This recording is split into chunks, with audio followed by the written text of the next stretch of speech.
இந்தியாவில் பல படங்களுக்கு பயத்தை காட்டிய தளபதி 69 அறிவிப்பு.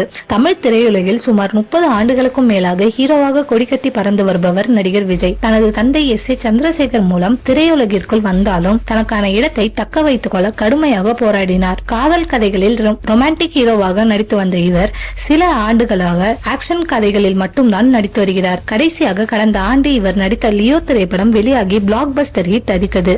விஜய் அரசியலுக்கு வரப்போவதாக ஆரம்பத்தில் இருந்தே தகவல்கள் வெளியானாலும் அதை கடந்த பிப்ரவரி மாதம்தான் அவரே உறுதிப்படுத்தினார். தமிழக வெற்றி கழகம் எனும் பெயரில் புதியதாக அரசியல் கட்சியை ஆரம்பித்த இவர் 2026ஆம் ஆண்டு நடைபெறும் மக்களவை தேர்தலில் போட்டியிட இருப்பதாக அறிவித்தார். தற்போது கோட் படத்தின் படப்பிடிப்பில் பிஸியாக இருக்கும் விஜய் அடுத்து தளபதி 69 படத்தில் நடிக்க இருக்கிறார். இது அவரது கடைசி படம் என்றும் ரசிகர்கள் உறுதிப்படுத்திவிட்டனர். கோட் படத்தின் பணிகள் முடிந்தவுடன் தளபதி 69 படத்தில் கலந்து கொள்வார். இது குறித்த அதிகாரப்பூர்வ அறிவிப்பும் விரைவில் வெளியாகும் என கூறப்படுகிறது. விஜய்க்கு இதுவே கடைசி படம் என்பதால் இந்த படம் கண்டிப்பாக அரசியல் கலந்து மக்களுக்கு கருத்து சொல்லும் படமாக இருக்கும் என கூறப்பட்டு வந்தது. இந்த படத்தின் ரிலீஸ் அறிவிப்பு வெளியாகும் வரை அடுத்த வருடம் மற்ற படங்களின் ரிலீஸ் தேதியை வெளியிட யோசித்து வருகிறார்கள். விஜயின் கடைசி படம் என்பதால் தென்னிந்தியாவில் மட்டுமல்லாமல் பாலிவுட்டிலும் காத்திருப்பதாக சொல்லப்படுகிறது. இந்த படத்திற்கு மற்ற படங்கள் போட்டி போட மாட்டார்கள் என்பது அனைவரும் அறிந்த ஒன்றுதான்.